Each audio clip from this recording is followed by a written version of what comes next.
This is Sir George, my 2-year-old ragdoll cat with his big fluffy dark brown coat. But George used to look nothing like this as a kitten and was a completely different color. So take a trip down memory lane with me and watch him change as he grows up.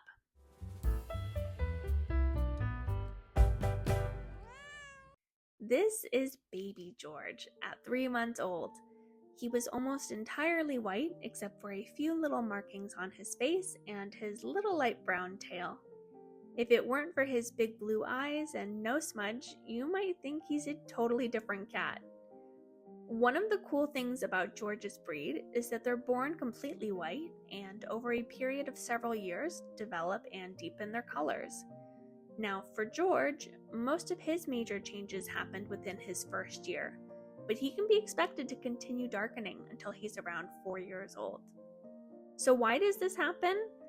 Well, ragdolls inherit a color point gene that produces their characteristic pointed pattern, and this gene is temperature sensitive, which means it affects the production and distribution of pigment in response to the body's temperature.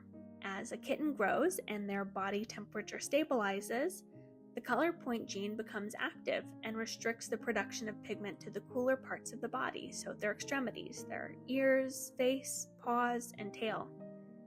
Over the years, that contrast between those darker points and the lighter body fur, where their body is naturally warmer, may become more pronounced because as ragdolls age, their melanocytes, which are the cells responsible for producing pigment, mature and become more active. While so much of the color changes that ragdolls experience is related to genetics, hormonal and environmental factors can also play a part. You may notice a difference in color based on the time of year, like summer versus winter, thanks to that temperature-sensitive gene. And that's just the basics.